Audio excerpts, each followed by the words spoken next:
In this video, we'll discuss the counting numbers. Now, the counting numbers begin with the number 1 and then are counted successively upwards, 1, 2, 3, and so on.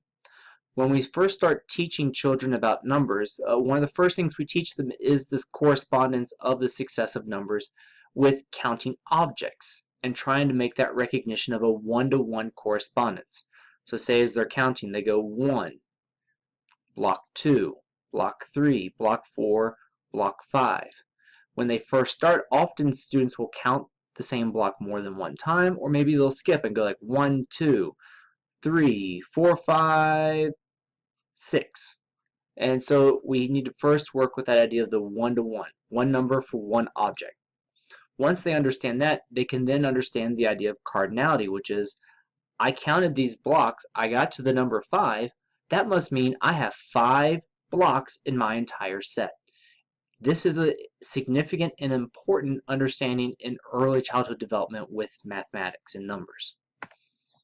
Now, counting systems have been around for a very long time, and they've started with the idea of marking bones to help keep track of the number of objects or sheep that may be kept in a field, and have slowly evolved to having different symbols and values depending on whether you have a base 10 or a base 20 or a base 60 system, depending on the culture in which you live. For example, the Romans had the Roman numerals, which used very specific letters to help them know what that number may mean. And in our system, we use the base 10 system with the numerals 0 through 9. And what's very important is that we pay attention to where that digit is within the value. And that's why everything is based on base 10. So if I see 912, I know that's 9 hundreds, 110, and 2 ones, based on where it is in the number. Now, the representations we often talk about within our system are the decimal notation, the expanded form, and the exponential form. The decimal form is just the string of digits that most commonly is represented of the number. However, sometimes, especially as we're trying to teach students the meaning of those numbers, it's important to help them see the expanded form as well as the exponential form, which breaks it apart so you can see the actual value of each of those numbers in that string. So say we take the number 147. That means as a decimal, we would write 147. So there's no decimal value or decimal point in this number, but it's called the decimal form because we know if we needed to, we could put the decimal point and then add any of the decimal values we may need. If we took the expanded form, we'd want to break that number apart into its place values. And you could see this 3 different ways. You could see it as somewhat of a mix of numbers and words, where it could be 100 plus 4 tens plus 7 ones. Or you could see it as the number 100 plus 40 plus 7 to specifically talk to that idea of what is the place value of each number. And what you may also see is the idea of that's 1 times 100 because that's the base 10 value in that setup, 4 times 10 because it's times 10 because of the place value, and then 7 or 7 times 1. The exponential just takes that same idea and changes those base 10 values into their exponential form. So instead of saying 100, we'd say that's 10 squared. Instead of saying 10, it's 10 to the first. Instead of saying 1, you'd say it's 10 to the 0th power. Or what you may see more commonly would be the 10 squared, the number 10, and then nothing after the 7. So these are the different representations we're showing our students to help them better understand the numbers and the place values. Now when we speak and we talk about numbers, it's very important that we speak and enunciate very clearly. For example, the idea that we use the words for 1 through 9, that's arbitrary for our specific language. You go to another language, they're going to say those words differently. For example, in French, the number 1 is un, and number 2 is deux.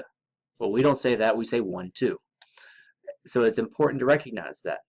And then as we start to say other words and start to put the place values together, we need to pay attention to how we say them and why. Right, we go 20 through 99, it makes a lot of sense when we think about it. The number 23 would be 2 tens and 3, so there's a little bit of of understanding about where that number comes from. But it's our numbers from 11 through 19 that are kind of weird. 11 and 12 fit no pattern. You just have to teach students those numbers and they have to memorize and recognize those. Whereas 13 through 19 at least have some pattern to them. You can almost say it's like 1, 10, and 3 ones. So 13, you got that teen part meaning 10. The other aspect that needs to be paid attention to is the idea that the teen numbers, when you enunciate, may sound very close to some of the decade numbers. Like 13 could sound very close to 30 if a student is not listening very carefully or if it's not enunciated very well. Or 90 could sound very similar to 19. So we want to make sure to enunciate as we say words.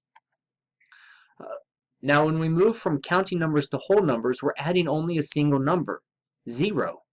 But that concept of 0, especially at an early age, can be very difficult for a lot of students. And what can be very helpful for them is the idea of using objects and recognizing that if I have this set and there's nothing in that set, well, that has to have some number as well, and we call it 0. And if we didn't have 0, it would be very difficult to explain our place values. For example, the number 500 without the 2 zeros is just 5. So how would I tell the difference between 5 and 500?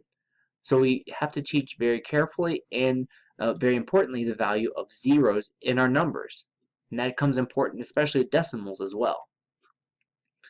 Finally, we can start to use this idea of the counting numbers to help us build paths and lines to eventually start to teach students distance and length.